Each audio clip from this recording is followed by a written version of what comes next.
Tô aqui hoje para responder uma das perguntas que mais me fazem, que é quais as características, quais os sintomas que a gente observou e que a gente ainda observa que se enquadram, né, no transtorno do espectro autista, nos trigêmeos. Então, anotei algumas coisas, tem algumas características que são comuns aos três, né, e que tem algumas que são diferentes.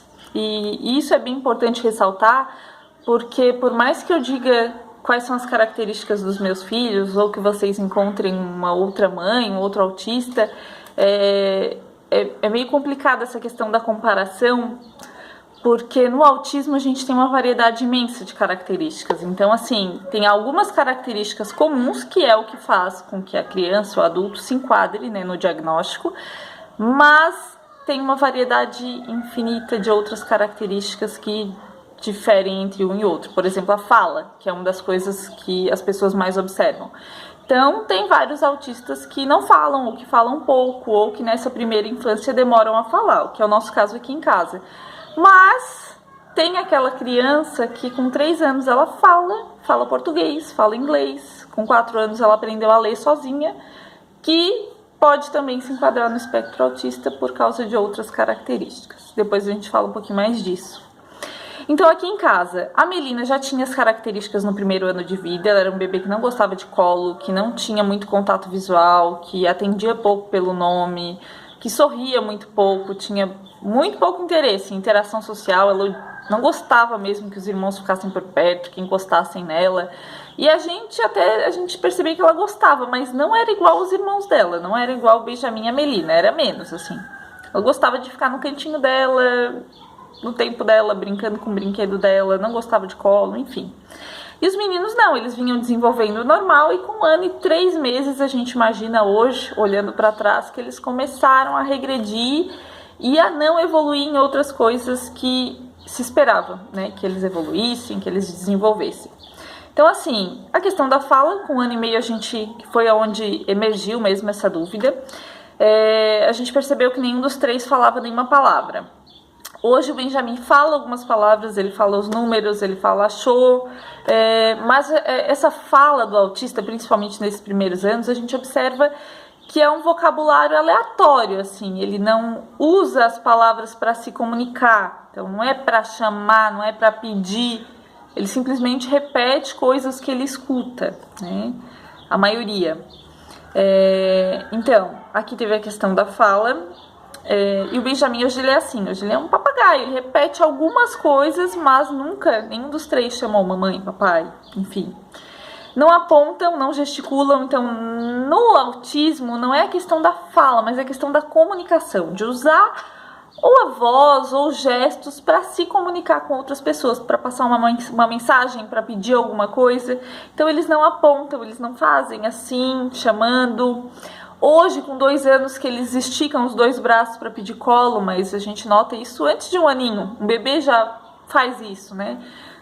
A hora que o bebê senta, geralmente o pai já chega perto, ele já estica os 2 braços. Isso por volta de, às vezes, 8 meses, 7 meses. Não tem interesse por outras crianças. Então, aqui em casa, o Benjamin ainda fica por perto e se agrada um pouquinho de bagunça, mas o Miguel e a Melina, eles dão uma fugida, assim, de outras crianças. Pouco contato visual, atendem pouco pelo nome, eles têm essa questão de uma surdez seletiva. Alguns a gente até percebe que escutam. Por exemplo, aqui em casa, no Miguel, eu ainda quero fazer o teste auditivo, que já era para eu ter feito, eu não marquei ainda. Quando eles são pequenos, é possível fazer o tal do Bera. Aqui em Tubarão, pelo que eu sei, não tem. Eu já ouvi falar que tem em Criciúma. E ouvi falar também que dá para marcar na UFSC, em Florianópolis. Mas a Melina e o Benjamin, para mim, é nítido que eles escutam bem. Mas essa questão, então, o autismo escuta às vezes, quando quer. Por exemplo, chama 1000 vezes, ele não vem. Agora, tu liga a TV, começou a abertura do Pocoyo, os 3 correm, não importa onde eles estão na casa, eles correm para frente da TV, assim. Principalmente o Benjamin e a Melina. Não brincam de forma funcional, então no autismo geralmente o que eles fazem? Eles não pegam um carrinho e brincam assim, né? Eles viram o carrinho e giram a rodinha. Aqui em casa eles são apaixonados por rodinha, uma fixação por tudo que gira. Então às vezes a gente vai até no atendimento, se tem alguém de cadeira de roda é um estresse, porque eles querem girar a rodinha. Não dão tchau, não batem palma, então aniversário de 1 aninho não teve. nenhuma imitação de palma. Nessa idade, às vezes a criança também a gente já consegue ensinar, quantos aninhos tem? Tem 1, 2, né? Às vezes com 1 aninho a criança ainda não tá imitando, tem o tal do cada um tem seu tempo. Agora perto dos 2 anos não tem mais desculpa, gente. Pra mim, na verdade, com 1 ano e meio, já dá pra ver bem algumas características. É claro que se for pra terapia, algumas crianças vão desenvolver, vão alcançar, né, os atrasos.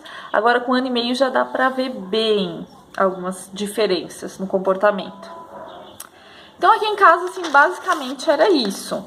E aí eu trouxe algumas informações, vamos ver se vai dar tempo de ler rapidinho, que são do diagnóstico, né, que constam no DSM-5, que é o manual para diagnóstico, que é usado nos Estados Unidos principalmente, mas que muitos médicos e muitos terapeutas, muitos psicólogos usam também aqui no Brasil. Então, assim, basicamente, dentro do autismo, o que a gente vai observar? Um déficit, né, uma diferença em relação à comunicação e interação social. Comunicação não é fala, é ter uma intencionalidade de chamar, de pedir, de trocar uma informação.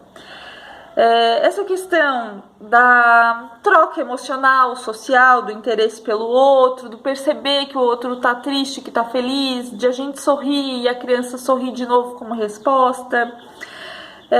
Tem também essa diferença na comunicação verbal, né? Só que o verbal não é só fala, gente. Então tem essa questão do gesto, de apontar.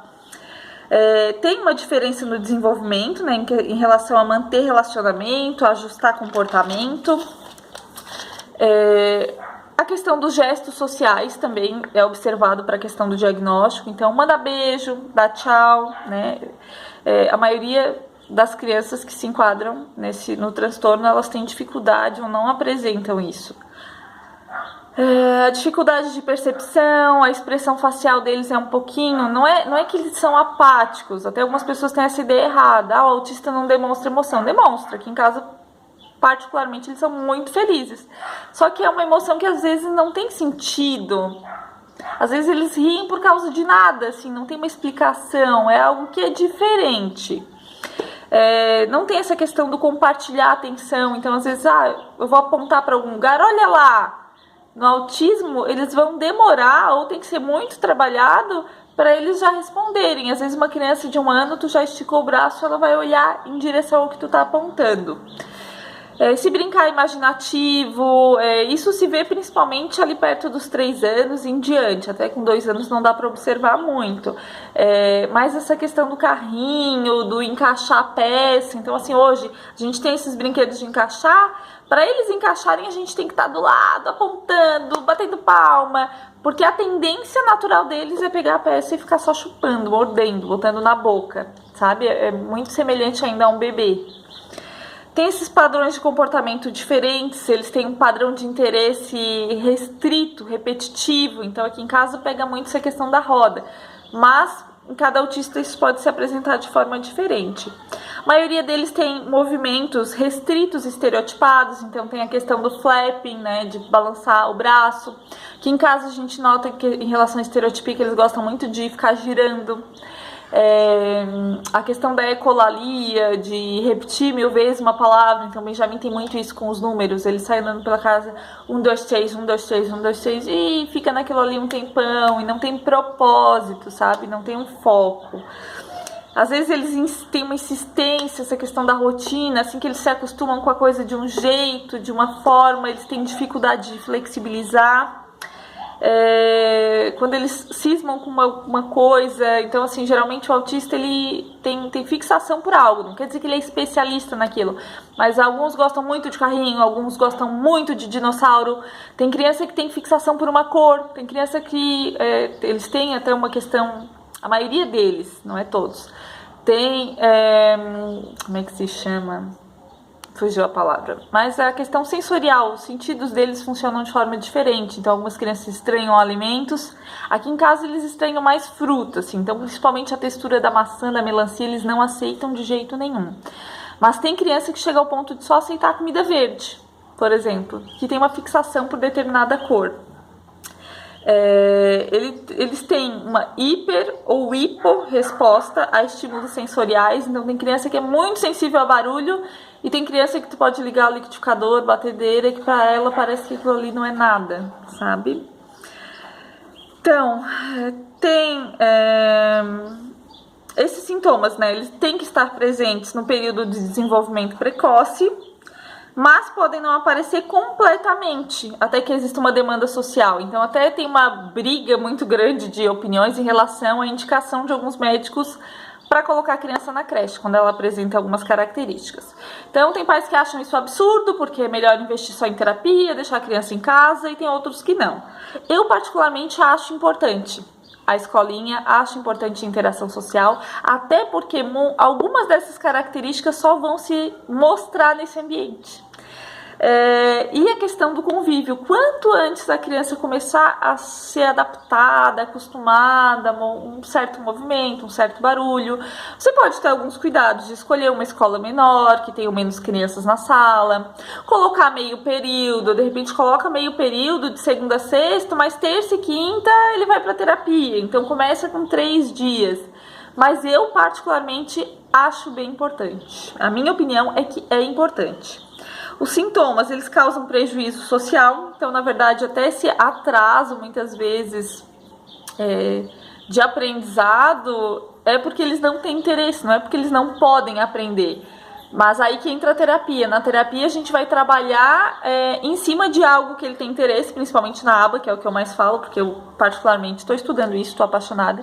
Então em aba a gente vai trabalhar com a questão da estimulação através de algo que a criança gosta muito. Então a criança tem uma fixação por verde, então a gente vai adaptar todos os brinquedos, todos os materiais didáticos na cor que ela gosta, para que ela tenha interesse e através disso a gente forme um caminho para o aprendizado.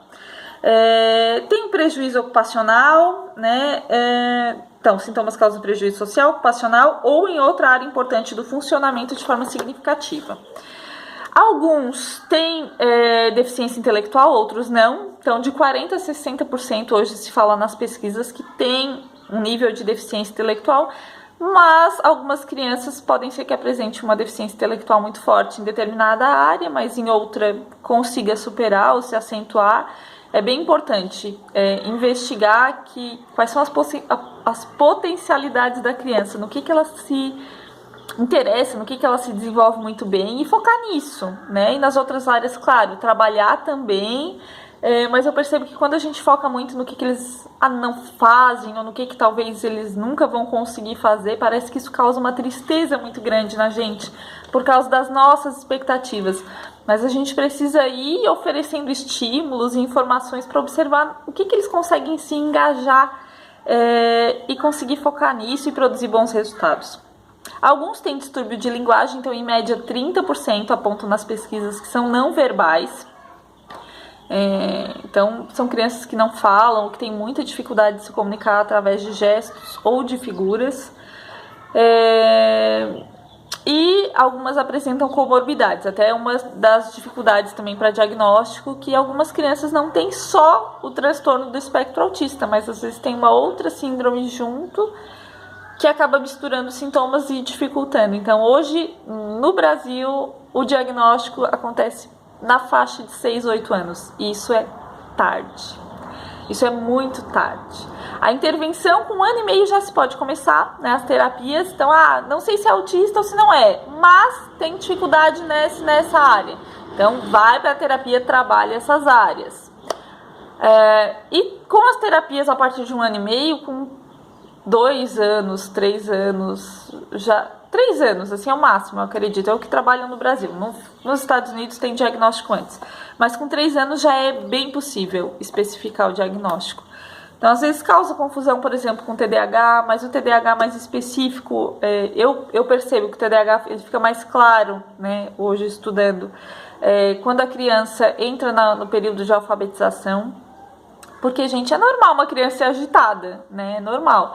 Agora, a partir do momento que essa agitação, essa dificuldade de concentração prejudica de forma significativa o desenvolvimento dela, é um sinal de alerta. Então, gente, olha, no geral era isso.